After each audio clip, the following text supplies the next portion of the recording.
भारत के दक्षिणी छोर और श्रीलंका के उत्तरी पश्चिमी तट पर समुद्र के नीचे कुछ ऐसा दफन है जिसने दुनिया भर के वैज्ञानिकों की नींद उड़ा दी है। कोई इसे एडम्स ब्रिज कहता है तो कोई राम सेतु। लेकिन क्या यह कोई पत्थरों से जोड़कर बनाया गया सेतु है या फिर प्रकृति का चमत्कार? क्या यह कोई प्राकृतिक संरचना है? तो इसका हमारे पुराणों में वर्णन कैसे है? सटीक जानकारी, सटीक लंबाई और सटीक अनुमान। आज हम केवल आस्था नहीं बल्कि वैज्ञानिकों के ठोस सबूत पर बात करेंगे। इस वीडियो को अंत तक देखें। इस वीडियो के आखिरी 2 मिनट में कुछ ऐसा खुलासा किया है जिसको आपको सोचने पर मजबूर कर देगा कि यह कोई मानव निर्मित संरचना है या कोई प्राकृतिक संरचना। पाथर पे राम राम राम लिखन लगे हनुमान जी। को दिखाई दे रहा है दूर से दूर तक, लेकिन असल में इस समुद्र की हकीकत क्या है वो आप खुद देखिए। ये समुद्र सिर्फ इतना गहरा है कि इंसान के घुटनों तक पानी यहाँ पर आया है। जहाँ भी हम जाएंगे आप देख सकते हैं इसी तरीके से छोटे पत्थरों का की जो श्रृंखला है वो नजर आती है। तो राम सेतु जो बनाया गया था तो वो टेम्पररी ही बनाया गया था और उसका अभी भी कोई अस्तित्व नहीं है। उसका अस्तित्व नहीं है। जय श्री राम दोस्तों। वाल्मीकि रामायण के युद्ध कांड में वाल्मीकि जी लिखते हैं, नल नील नाम के 2 वानरों ने इस पुल को बनाया था जो कि शिल्प विद्या में निपुण थे। इस पुल की लंबाई 100 योजन मानी जाती है। हाल ही में पार्क स्ट्रेट में जो चट्टानें मिली हैं वह आयताकार हैं। प्रकृति में गोलाकार पत्थर पाए जाते हैं, लेकिन यहाँ पर ऐसा लगता है जैसा कि इन पत्थरों को तराशा गया हो। पत्थर, पेड़ों और लकड़ियों का उपयोग इस ब्रिज को बनाने में किया गया है। इस पुल को बनाने में 5 दिन लगे हैं। पत्थरों को इस प्रकार बैलेंस किया गया है कि ये समुद्र की लहरों में भी स्थिर रहते हैं। आज से हजारों साल पहले लिखे गए श्लोकों में इस पुल की लंबाई चौड़ाई जिक्र है।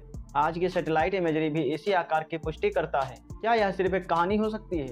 वैज्ञानिकों के अनुसार आज से 7000 से 10,000 साल पहले समुद्र का जल स्तर कम था। वैज्ञानिकों ने पाया है कि इस स्थान पर गहराई इतनी कम थी कि यहाँ पर एक ब्रिज भी बना हो सकता है। डॉक्टर बद्री नारायण ने यह स्पष्ट किया है कि राम सेतु के नीचे 10 फीट रेत की एक परत हो सकती है और उसके नीचे बड़े बड़े पत्थरों की एक लेयर भी है। यह प्राकृतिक रूप से संभव नहीं है। रेत के नीचे भारी पत्थर होना यह बात का संकेत करते हैं कि इस जगह पर पत्थर कहीं से लाके रखे गए हैं।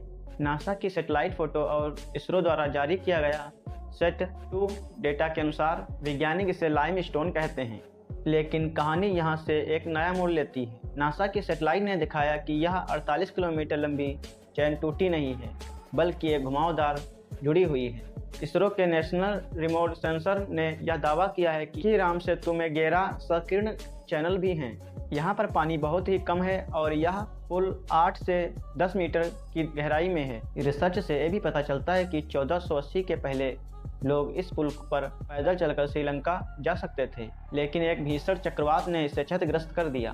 इस नक्शे से यह पता चलता है कि लगातार यह ढांचा 99% जुड़ा हुआ है। वैज्ञानिक इसे हमेशा कोरल रीफ कहते हैं। कोरल रीफ हमेशा जीवित समुद्र में उगते हैं। राम सेतु में कोरल के साथ साथ चूना पत्थर भी पाया गया है जो इस गहराई पर प्राकृतिक रूप से नहीं मिलता है। रामेश्वरम में आज भी पत्थर पाए जाते हैं जो पानी में नहीं डूबते हैं। समुद्र तल की रेत लगभग 4000 साल पुरानी है। वहीं इस पुल पर मौजूद पत्थर 7000 साल पुराने हैं।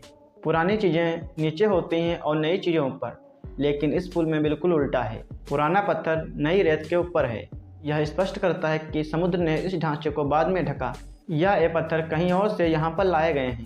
श्रीलंका के मन्नार द्वीप पर वही पत्थर पाए गए जो रामेश्वरम के तट पर हैं, जबकि दोनों के बीच का जियोलॉजिकल फॉर्मेशन बिल्कुल अलग है। इसका मतलब यह है कि ये पत्थर कहीं और से लाकर यहाँ पर रखे गए हैं। यही वो पॉइंट है जिसने विज्ञान को सोचने पर मजबूर कर दिया कि यह कोई मानव निर्मित है या फिर एक प्राकृतिक द्वारा बनाया गया पुल। 2005 में भारत सरकार ने सेतु समुद्रम शिपिंग प्रोजेक्ट शुरू किया, जिसका उद्देश्य राम सेतु के बीच रास्ता बनाना था ताकि जहाज का समय बच सके। करोड़ों लोगों की आस्था और आर्कोलॉजिकल के चलते इस प्रोजेक्ट को यहीं पर बंद कर दिया गया। क्या हमें अपने इतिहास की बलि देकर व्यापार बढ़ाना चाहिए या फिर राम सेतु को एक नेशनल मॉन्यूमेंट घोषित करके इसकी रक्षा करनी चाहिए? पत्थर का पानी में तैरना कोई जादू नहीं बल्कि एक स्पेसिफिक ग्रेविटी का खेल है। शोधकर्ताओं ने यह निश्चित किया कि नल नील ने ऐसे पत्थरों को चुनाव किया जिनकी डेंसिटी कम थी। पुल का अलाइनमेंट बिल्कुल सीधा नहीं है। समुद्र की लहरों को झेलने के लिए यह पुल घुमावदार बनाया गया है। यह एक हाई लेवल इंजीनियरिंग का खेल है। हालिया सैटेलाइट डाटा कुछ बताता है कि राम सेतु के पास गुफाएं और टनल जैसे कुछ ऐसे निशान हैं जो काफ़ी प्राचीन पाए गए हैं। विज्ञान कहता है यह एक प्राकृतिक घटना है, लेकिन इतिहास और डेटा चिल्ला चिल्लाकर कह रहा है कि यह पुल मैन मेड है। एडम्स ब्रिज 9वीं शताब्दी के नक्शों में आया, जबकि नल नील नाम का ब्रिज हजारों ग्रंथों में लिखा गया है। क्या आप इसे मानव निर्मित चमत्कार मानते हैं या फिर प्राकृतिक एक घटना?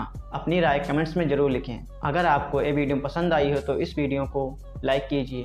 चैनल पर पहली बार आए हो तो चैनल को सब्सक्राइब कर लीजिए। फिर मिलेंगे ऐसे वीडियो के साथ, तब तक के लिए अपना ख्याल रखिएगा। जय श्री कृष्ण।